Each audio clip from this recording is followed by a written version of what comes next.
I'm Rebecca Thompson, a 32-year-old software engineer who just purchased my dream home in Seattle for $850,000.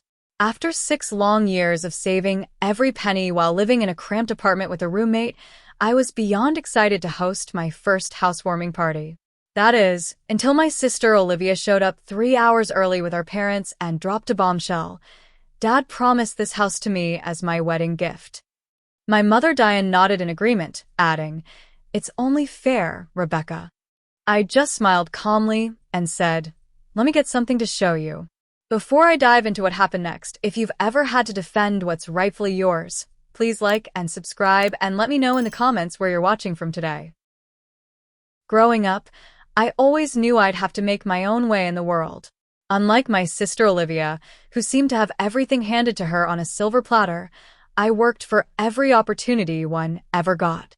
My journey to homeownership began with community college, where I attended night classes while working full-time at a local coffee shop.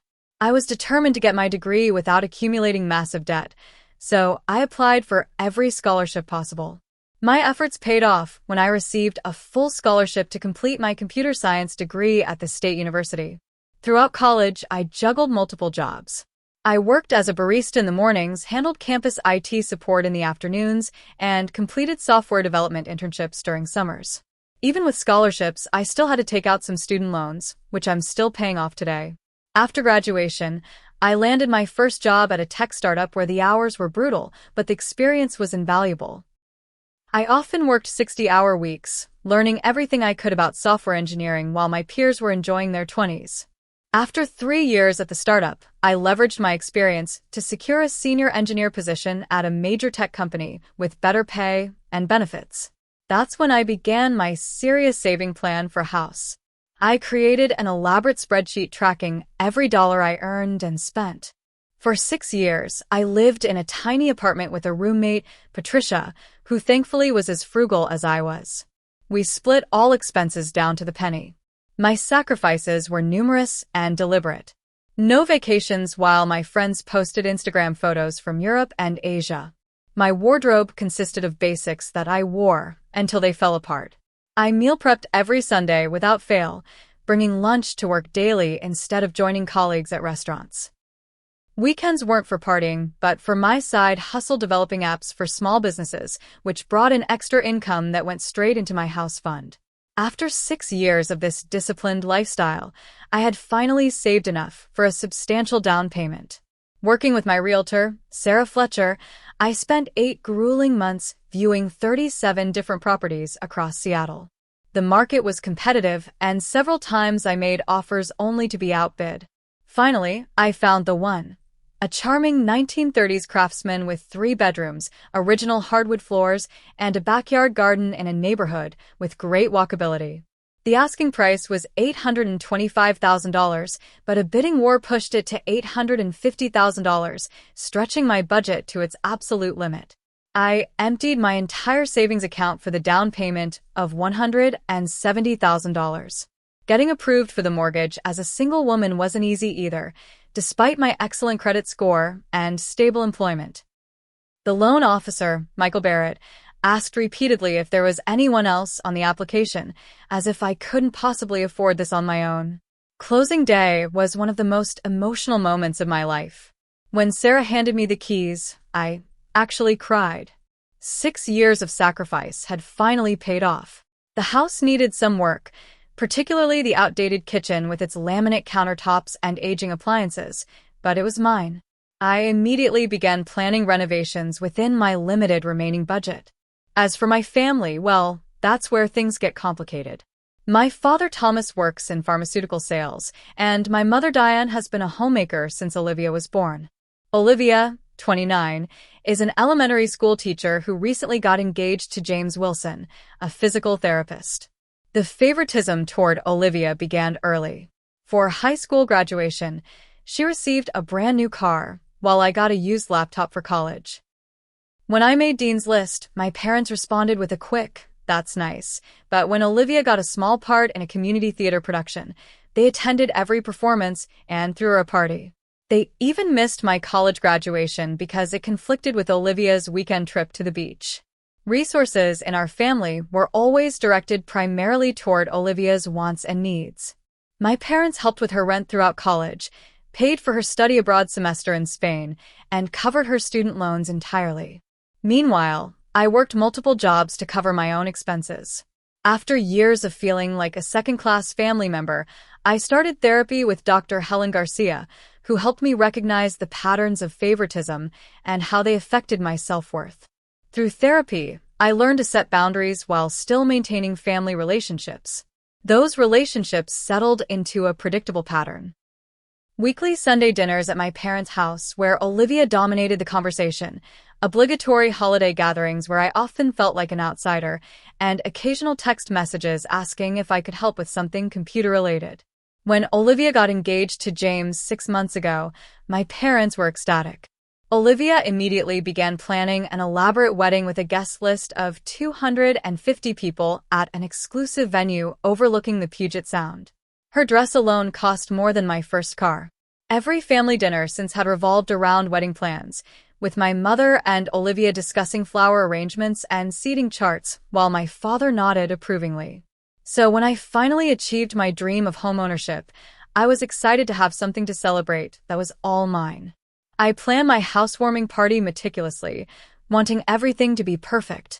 My friend Melissa Garcia, no relation to my therapist, offered to help with preparations, and I splurged on new furniture that maxed out my credit card but made the house feel like a real home.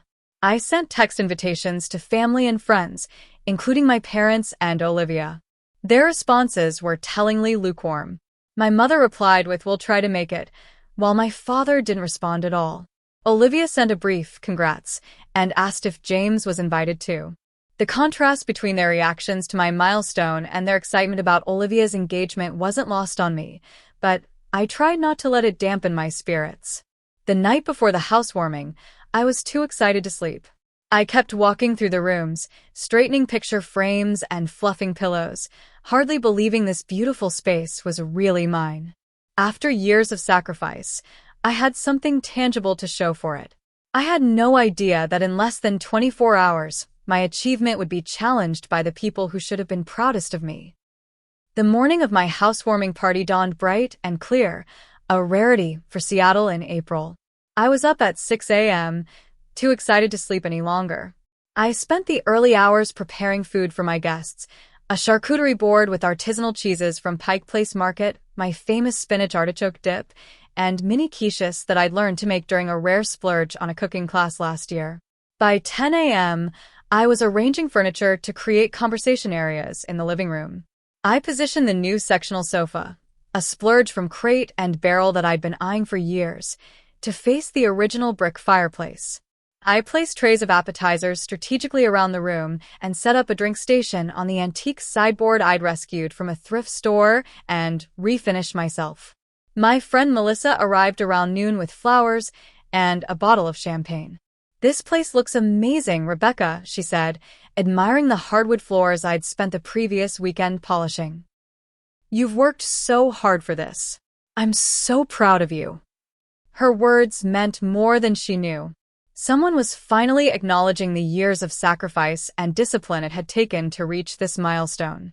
We spent the next hour hanging string lights in the backyard and setting up outdoor seating for guests who might want to enjoy the unusually sunny day. "I'm going to run to the store for ice and more mixers," Melissa said around 1 p.m. "The party doesn't start until 4, so we have plenty of time." I was arranging fresh flowers in a vase when the doorbell rang at 1:15 p.m. 3 hours before the party was set to begin. I wasn't expecting anyone this early, and for a moment I worried it might be a neighbor coming to complain about something already. When I opened the door, I was surprised to see my entire family standing there, my parents Thomas and Diane, my sister Olivia, and her fiancé James. They were dressed formally, as if attending a church service rather than a casual housewarming. "We thought we'd come early to help you set up," my mother said, though none of them were carrying anything that suggested they were there to help. My father awkwardly handed me a bottle of wine, a $12 red blend from the grocery store. "Oh, wow, I wasn't expecting anyone until 4, I said, trying to hide my surprise. "But come in, I guess. I'm still setting up." They filed into the foyer, my mother's critical gaze sweeping over everything. Olivia was wearing a designer dress that probably cost more than all the food I'd prepared, her 3-carat engagement ring catching the light as she touched the wallpaper in the entryway. "Interesting color choice," she murmured, referring to the sage green I'd painted the walls myself over 3 consecutive weekends. "Would you like a tour?" I offered, trying to maintain my excitement despite their underwhelming reaction. I led them through the house, pointing out features I loved. The built-in bookshelves in the living room, the window seat in the master bedroom, the clawfoot tub in the bathroom that I'd had professionally restored. As we moved through each room, Olivia made subtle comments about the size. "It looked bigger in the photos you sent. And my decor choices. Very unique taste you have." My mother pointed out flaws I was already aware of. The kitchen that needed updating, the small crack in the bathroom tile, the backyard that needed professional landscaping. My father remained mostly silent, though he did comment positively on the solid construction and the neighborhood. James, to his credit, seemed genuinely impressed, complimenting the original architecture and asking thoughtful questions about my renovation plans. After the tour, I invited everyone to sit in the living room. I offered drinks, trying to be a good hostess despite feeling increasingly uncomfortable with the unexpected early arrival and the undercurrent of tension. As I handed out glasses of iced tea, saving the wine for the actual party, my father cleared his throat awkwardly. "So, Rebecca, this is quite the achievement. It's a very nice house." "Thank you," I said, feeling a small glow of pride at his rare acknowledgement. It took a long time to save for, but it was worth it. My mother sipped her tea and asked, "How many bedrooms did you say it has again?" 3, I replied. "The master plus 2 smaller rooms. I'm using one as a home office and the other as a guest room." 3 bedrooms for 1 person, my mother mused, exchanging a look with Olivia. "That seems excessive." Before I could respond, Olivia set down her glass with a sharp clink. "Actually, I wanted to talk to you about the house, Rebecca." Something in her tone made my stomach tighten. "What about it?" Olivia straightened her back, smoothed her designer dress, and fixed me with a look of cold entitlement I'd seen many times before.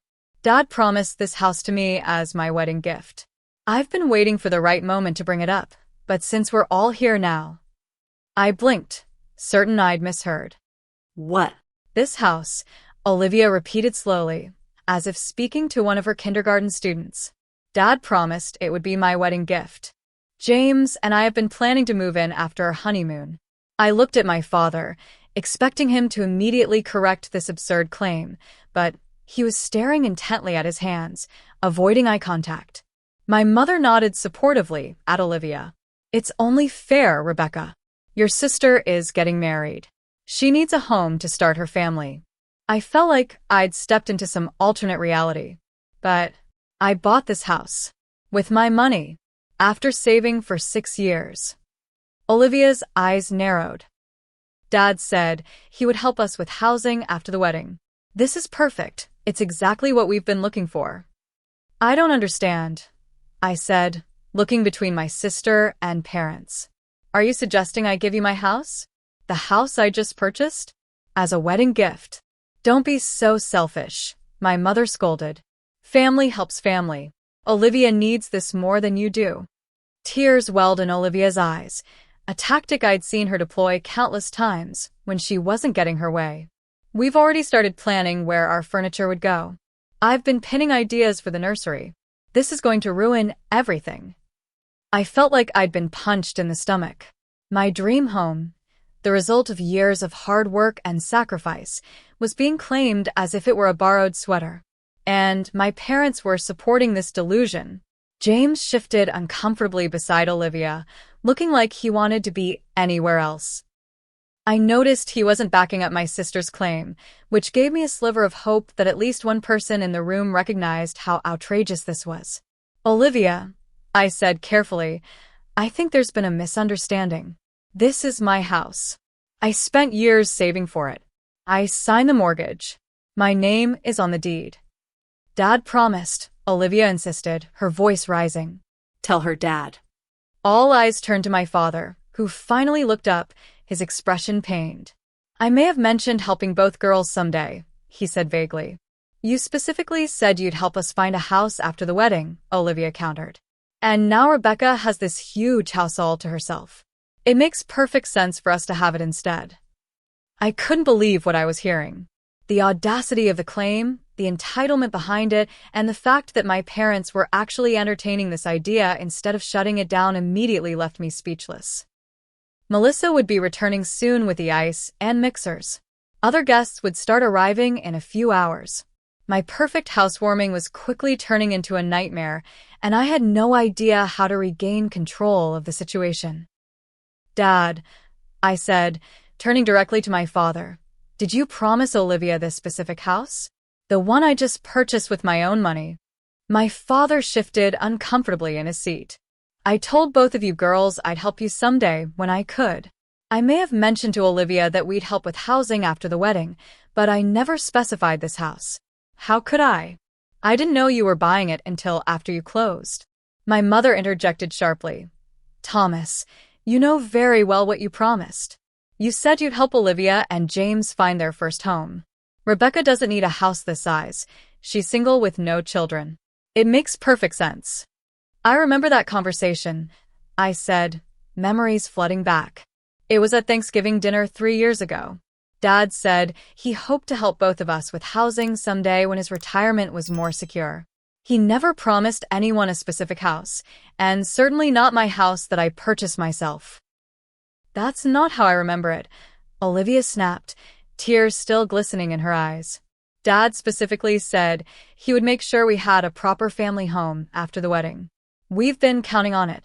Anger began rising in me, not just about the current situation, but about years of similar incidents where reality was distorted to favor Olivia. "Let's talk about your wedding and housing situation," I said, turning to my sister. "You've booked the Admiral's View venue for 250 guests at $300 per plate. Your dress is a custom Vera Wang. Your honeymoon is 2 weeks in the Maldives. And you're telling me you were counting on Dad to buy you a house on top of all that." Olivia flushed. "We put down non-refundable deposits on the venue and honeymoon. And James's parents are only covering the rehearsal dinner, which is totally unfair considering Dad promised to help us with a house." James looked increasingly uncomfortable. "Olivia, I thought we were going to stay in our apartment until we saved enough for a down payment. You never mentioned your dad was buying us a house."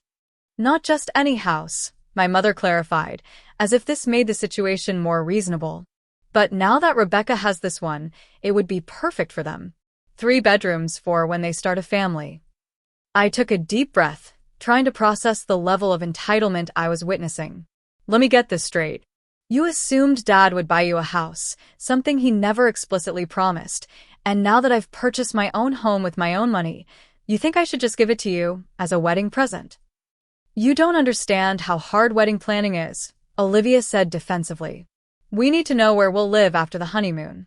Our lease is up next month, and we didn't renew it because we thought we'd be moving into our new house." "The house I bought," I clarified, "with money I saved, while living in a tiny apartment with a roommate for 6 years." "Oh, please," Olivia rolled her eyes. "You make it sound so dramatic. You have a good job that pays well. Some of us chose careers in education where we actually help people instead of just making money." That stung, as it was meant to. My career path had always been dismissed by my family as lucky, rather than the result of hard work and sacrifice. "Let me tell you about my lucky path to homeownership," I said, my voice steely calm. "I worked 3 jobs through college: barista in the mornings, campus IT support in the afternoons, and unpaid internships during summers to build my resume. I applied for 47 scholarships and got enough to cover most of my tuition, but I still have student loans I'm paying off." I continued, warming to my subject. "After college, I took a job at a startup where I worked 60-hour weeks for 3 years. I lived in a studio apartment with a roommate to save money. I didn't take a single vacation for 6 years. I skipped dinners out, bought secondhand clothes, and took on freelance coding projects on weekends for extra savings." My mother waved her hand dismissively. "We all make sacrifices, Rebecca. But family comes first. Olivia needs this house more than you do.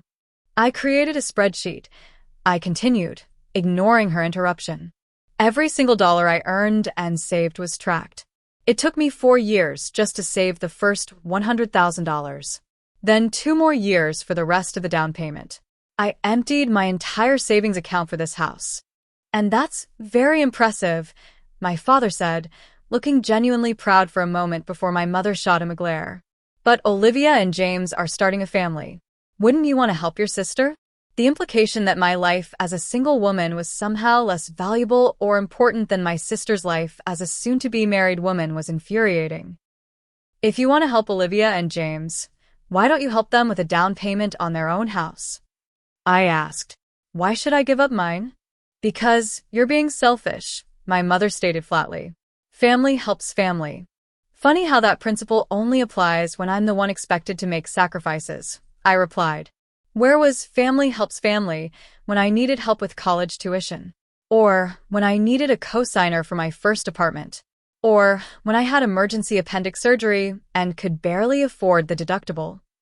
Olivia's expression hardened. So, you're keeping the house out of spite? Because you're jealous of me. I'm keeping the house because it's mine, I said firmly. I bought it. I earned it. I sacrificed for it. We could work something out, my mother suggested, her tone softening into something more manipulative. You could buy another house later.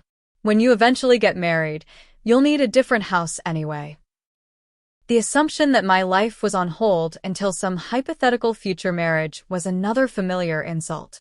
My achievements as a single woman were always treated as temporary placeholders until I fulfilled the real purpose of finding a husband. James finally spoke up again. I think we need to respect that Rebecca purchased this house. Maybe we should look at other options for after the wedding. Olivia turned on him instantly. Whose side are you on? This is our future home we're talking about. I just think. James began, but Olivia cut him off. If Rebecca won't help her own sister, maybe we need to get Uncle Greg involved, Olivia threatened, referring to our mother's brother, who is an attorney. He could look into whether there's any legal basis for Dad's promise.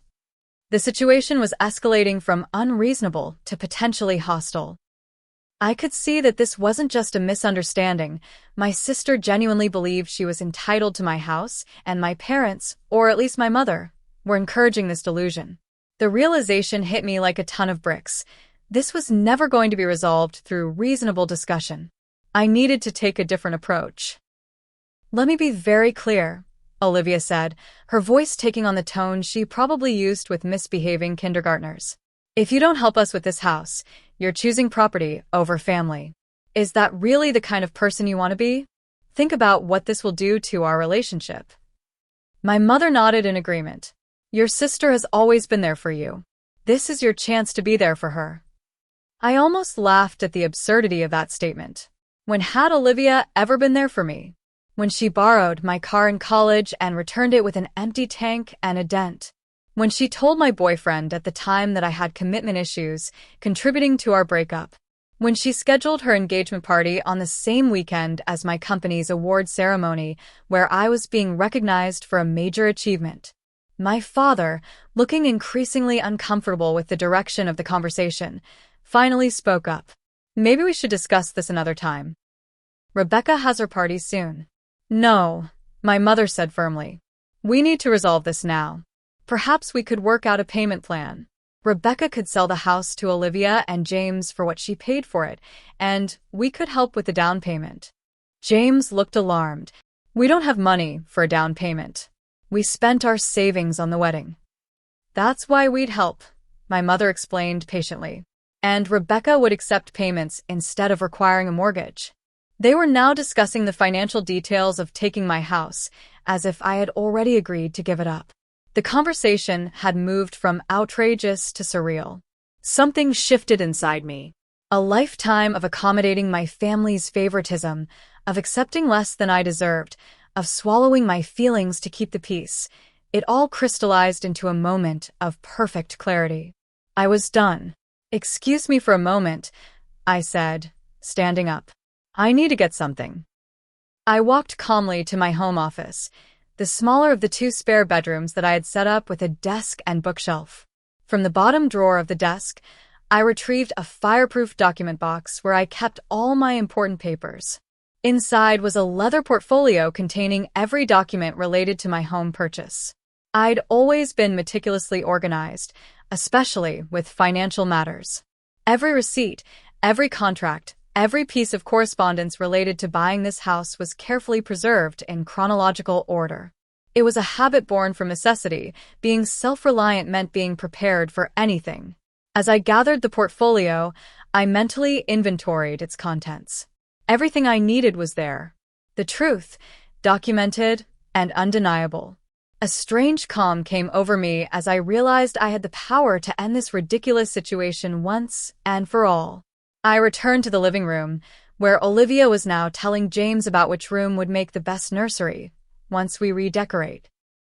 My mother was suggesting paint colors, while my father sat in uncomfortable silence. I placed the leather portfolio on the coffee table and opened it. Before we continue this conversation, I think we need to establish some facts. One by one, I began laying out documents on the dining table, speaking in a clear, steady voice as I presented each piece of evidence. This is my mortgage pre-approval letter, dated October 15th last year. You'll notice it has only my name on it. I placed it on the table. These are my bank statements showing systematic deposits into my house fund over 6 years. I laid out several pages of statements, each showing regular transfers into a savings account labeled House. This is the wire transfer receipt for my down payment of $170,000. The receipt joined the growing collection on the table. Here's all my correspondence with Sarah Fletcher, my real estate agent, beginning 8 months ago. A thick stack of emails and text message printouts. The property inspection I ordered and paid for on February 3rd. Another document on the table. The property deed with my name as the sole owner. I placed it centrally on the table. Receipt for closing costs, $12,450, paid from my personal account. Another document. Home insurance policy, in my name only. I added it to the pile. Utility accounts and setup fees, all in my name. More papers. Quotes and payments for the renovations I've already started. Several contractor estimates and receipts. Moving company receipt. Another document. Furniture purchases with delivery dates. The final set of receipts completed the display. The table was now covered with irrefutable evidence of my sole ownership. As I laid out the last document, I looked up to see the effect on my family. Olivia's face had drained of color. My mother was staring at the documents, with her lips pressed into a thin line. My father looked both guilty and relieved, as if a long-maintained fiction was finally being exposed. James had physically backed away from Olivia, creating distance between them. As you can see, I said into the heavy silence, this house is legally and morally mine. I researched it, I negotiated for it, I paid for it, and I am the sole owner of it. There is no legal claim anyone else could possibly have on it. Olivia, never one to accept defeat easily, tried one last angle. Anyone can print fake documents. This doesn't prove anything. Feel free to call the mortgage company, I replied, pushing their business card toward her. Or the title company. Or the county recorder's office. All of these documents are legally filed and available for verification. My mother shifted tactics immediately. Rebecca, sweetie, no one is questioning that you did all the paperwork. But family is about sharing. About helping each other. Would you really let your sister be homeless after her honeymoon? Olivia won't be homeless, I said flatly. She and James have options. They can extend their apartment lease. They can find a new apartment. They can look for a house they can actually afford. What they cannot do is take my house. I can't believe how selfish you're being, my mother said, tears forming in her eyes, the same manipulative tactic Olivia had used earlier. After everything we've done for you. I almost asked what, exactly, they had done for me that compared to what they'd done for Olivia, but I held my tongue. The evidence on the table spoke louder than any argument I could make. My father cleared his throat, drawing everyone's attention. He looked at the extensive documentation spread across the table, then at me, and finally at Olivia and my mother. "I need to say something," he began, his voice unusually firm. "I did tell Olivia that someday I hope to help both my daughters with housing.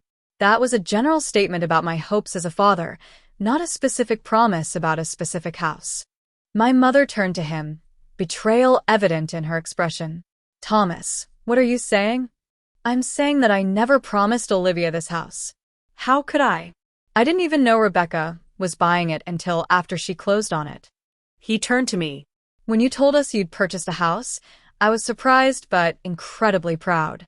You did this entirely on your own, through hard work and discipline." Olivia's mouth fell open.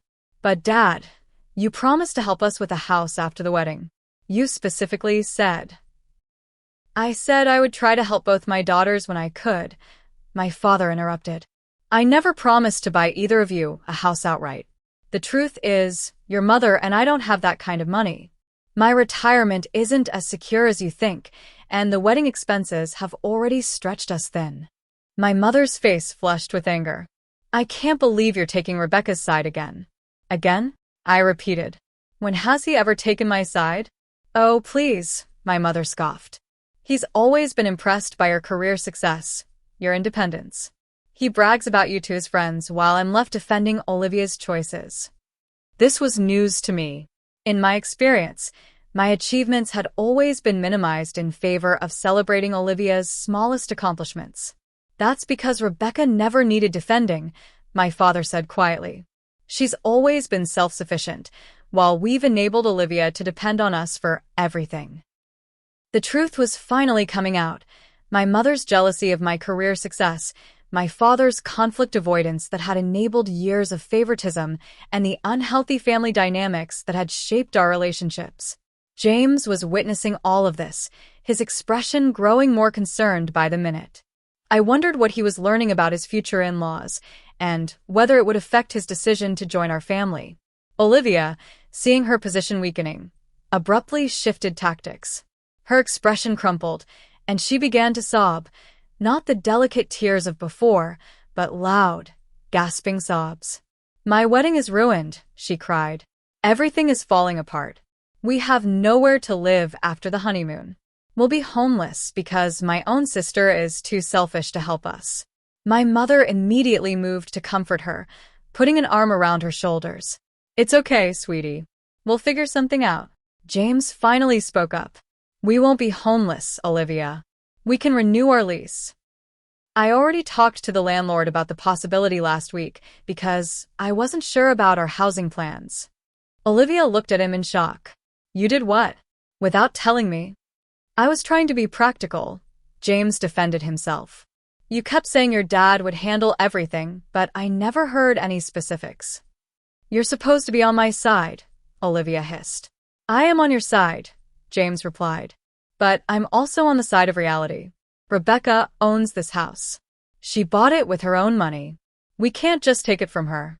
My mother turned to me, her expression hardening. "I always knew you were selfish, Rebecca. Always thinking about yourself, never about family. Is this how we raised you? To choose material possessions over your own sister's happiness?" That was the breaking point for me. After years of being treated as less important, of working twice as hard for half the recognition, of watching Olivia receive handouts while I struggled alone, something inside me snapped. "Let me tell you about selfish," I said, my voice calm but intense. "Selfish is expecting someone to give up their home that they saved for 6 years to buy because you want it. Selfish is assuming that your wedding and marriage are more important than someone else's hard-earned achievements. Selfish is thinking that being a bride entitles you to whatever you want, regardless of who gets hurt in the process." I turned to face each of them directly. For my entire life, I've been treated as less important than Olivia. I worked hard in school. You attended Olivia's dance recitals instead of my honor society induction. I paid my way through college. You covered all of Olivia's expenses. I achieved success in my career. You dismissed it as luck, while celebrating Olivia's every minor accomplishment. Tears were forming in my eyes now, but I blinked them back. This house represents years of sacrifice and discipline. It's not just walls and a roof. It's a symbol of my independence and self-reliance. And I will not have it taken from me by entitled demands and emotional manipulation. My father stood up and moved to stand beside me. Rebecca is right. This house is hers, and we should be celebrating her achievement instead of trying to take it away. So that's it? My mother demanded. You're both choosing to leave Olivia in this terrible situation? Olivia is not in a terrible situation, I said firmly. She has options. She has resources. She has support. What she doesn't have is my house. I looked directly at my sister. I love you, Olivia, but this ends now. You can either respect my ownership of this house and we can try to repair our relationship, or you can continue with these demands and fundamentally change how we relate to each other going forward. The choice is yours. The room fell silent as the ultimatum hung in the air. Everyone seemed to realize that this was a pivotal moment, not just about a house, but about our entire family dynamic. Olivia was the first to move. She stood up abruptly, grabbed her purse, and stormed toward the door. I can't believe my own sister would do this to me, she said, her voice breaking. Come on, Mom. We're leaving. My mother followed immediately, pausing only to give me a look of profound disappointment. I hope you're happy with your choice, Rebecca, she said before following Olivia out. James lingered awkwardly, clearly torn between following his fiancée and saying something to me. I'm sorry about all this, he finally managed. For what it's worth, I think you have every right to your house. Congratulations on the purchase. Then, he too hurried out to catch up with Olivia. My father remained behind, standing uncomfortably in the living room as the sound of car doors slamming echoed from outside. I should go with them, he said reluctantly. But we need to talk about this later.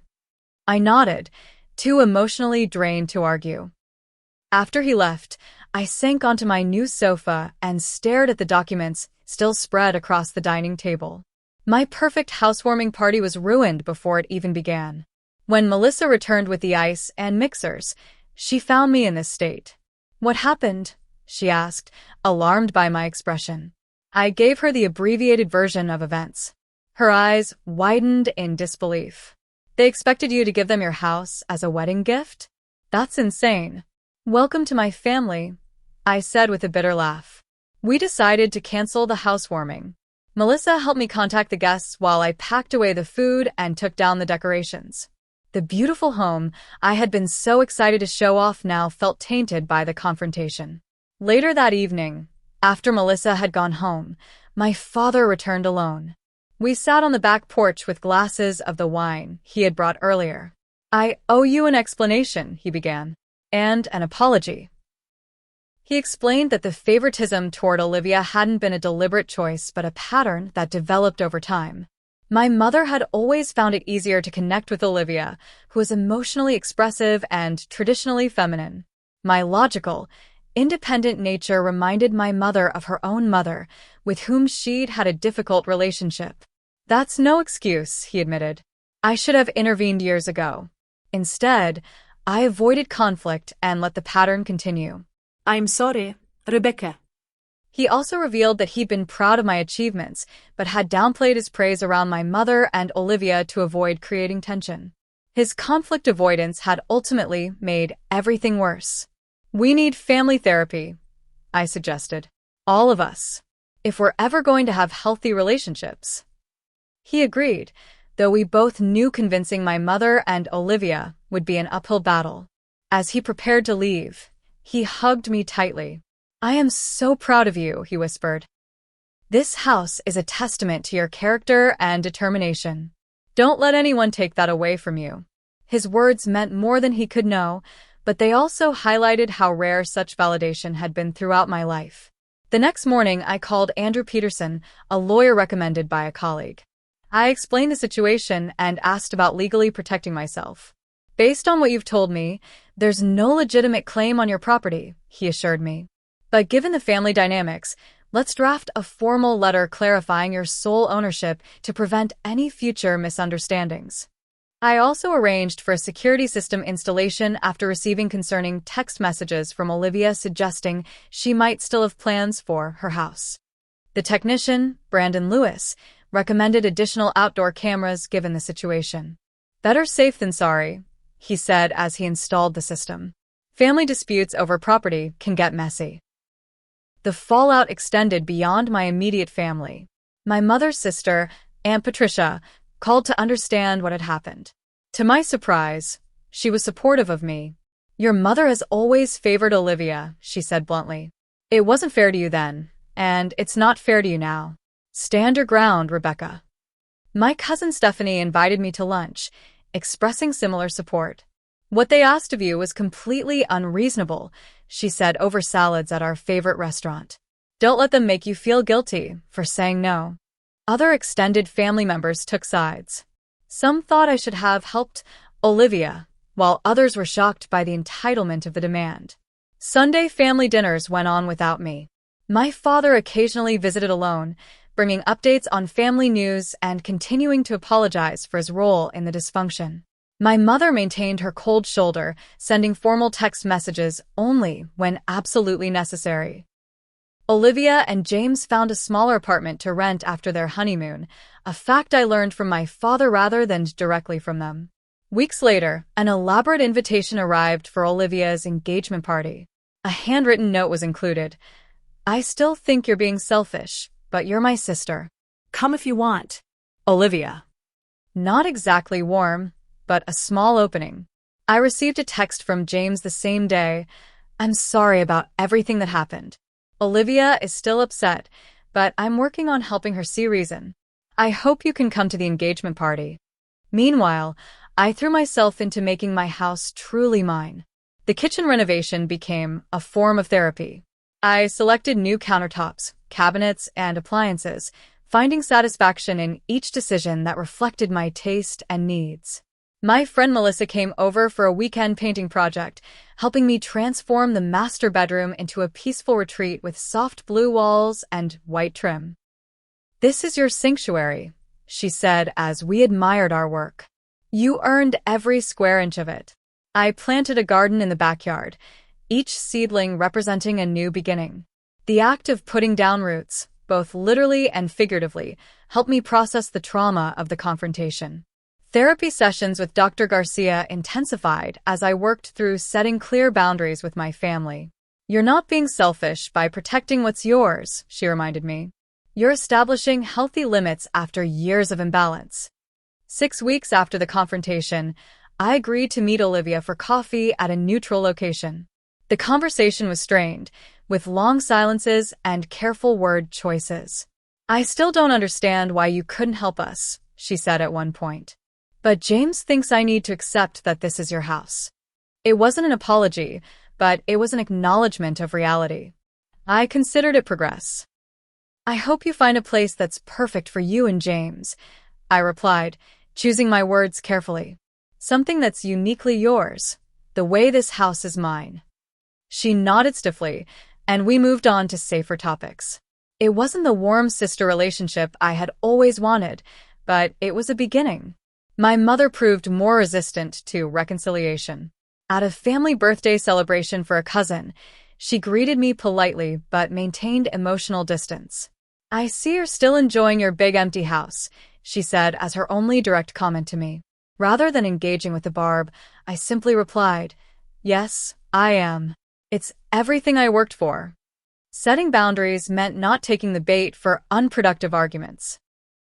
6 months after the confrontation that changed everything, my house had been transformed. The kitchen renovation was complete, with quartz countertops and stainless steel appliances replacing the dated laminate and aging equipment. The backyard garden had yielded its first vegetables, which I had proudly incorporated into meals for friends. My career had advanced as well. The confidence I gained from standing my ground with my family translated to more assertiveness at work. I successfully negotiated for a promotion to technical lead, a position that came with both increased responsibility and a welcome salary bump. My friendships had deepened, particularly with those who stood by me during the family crisis.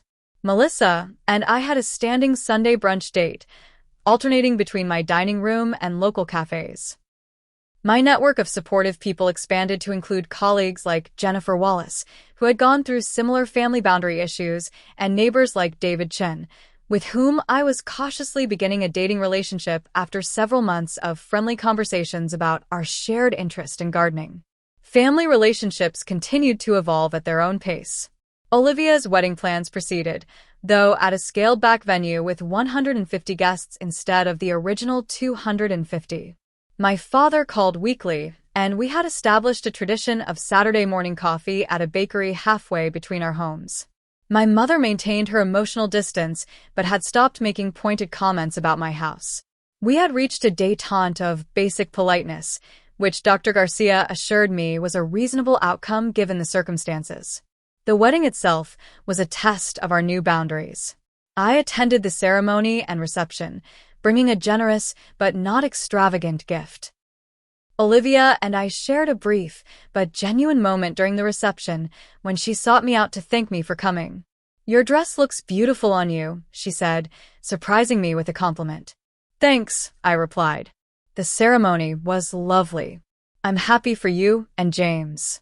It wasn't the effusive sister bond depicted in movies, but it was authentic and respectful, a new foundation we could potentially build upon. With my house completely renovated and my emotional boundaries firmly established, I decided it was time for the housewarming party that had been derailed 6 months earlier. This time, I was selective about the guest list, inviting only those who had demonstrated respect for me and my achievements. Melissa helped plan the event, insisting on handling the decorations herself. "This is going to be the celebration you deserved the first time," she promised. On the day of the party, my home looked spectacular. Fresh flowers adorned every room, string lights illuminated the backyard, and platters of catered food removed the stress of preparation. Friends arrived bearing thoughtful gifts and genuine congratulations. Aunt Patricia and Cousin Stephanie came early to help with last-minute arrangements. My father stopped by for an hour, bringing a proper housewarming gift, a handcrafted wind chime for the back porch that he had made himself in his workshop. "Your mother sends her regards," he said awkwardly. "She's not ready to come, but she asked me to tell you she hopes the party goes well." It was a small olive branch, and I accepted it as such. "Thank her for me," I replied.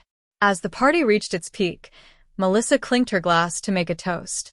"To Rebecca," she said, raising her champagne flute, "who taught us all what it means to work hard for your dreams and to stand firm when those dreams are challenged. This beautiful home is a testament to your determination and strength. May it bring you joy for many years to come."